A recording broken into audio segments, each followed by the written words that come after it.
Hai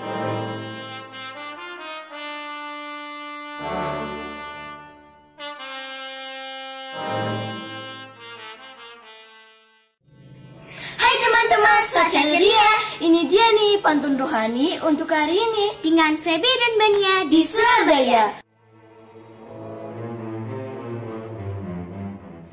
Saudara, saudari yang dikasih dan mengasihi Tuhan, bacaan Injil hari ini paralel dengan bacaan Injil 2 bulan yang lalu, tepatnya tanggal 21 Juli.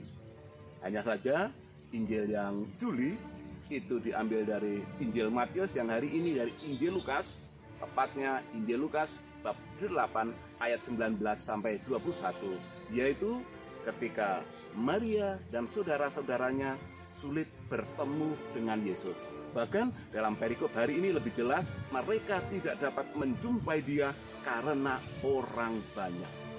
Orang banyak di sekitar Yesus menjadi penghalang orang lain juga untuk merasakan kedekatan dengan Tuhan.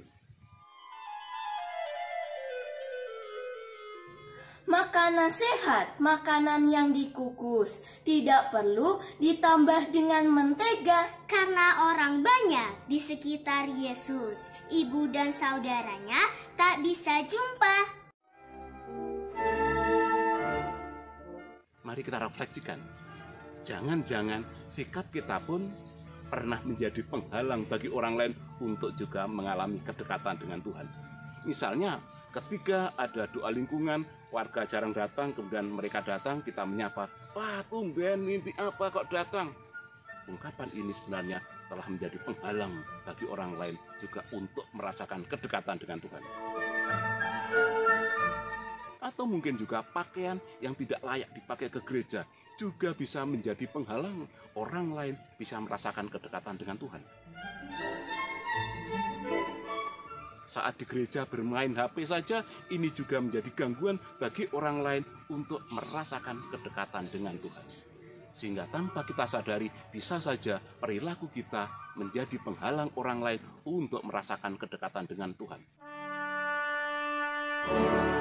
Atau kita yang mungkin aktif di kegiatan kegerejaan, muncul kesombongan rohani, akhirnya juga bisa menjadi batu sandungan bagi orang lain untuk merasakan kedekatan dengan Tuhan. Pengganti beras bisa gunakan singkong, bisa juga dengan gunakan ketela. Mata yang congkak dan hati yang sombong, pelita orang jahat adalah dosa. Pesan yang kedua dari perikop ini, Yesus mengatakan ibu dan saudaranya adalah mereka yang tekun mendengarkan firman-Nya dan tekun melaksanakannya. Oleh-olehnya serabi noto suman, bahannya dari tepung beras yang halus. Yang tekun dengar dan melaksanakan firman, mereka itu ibu dan saudara Yesus. Ada 2 syarat, tekun mendengarkan dan tekun melaksanakannya. Senyampang dalam bulan kitab suci, mari kita bertekun membaca firman-Nya, merenungkan firman-Nya dan melaksanakannya, supaya kita semua layak disebut sebagai saudara Tuhan Yesus. Tuhan memberkati. Et benedictio Dei omnipotentis, Patris, et Filii, et Spiritus Sancti, descenda super vos et maneat semper. Amen.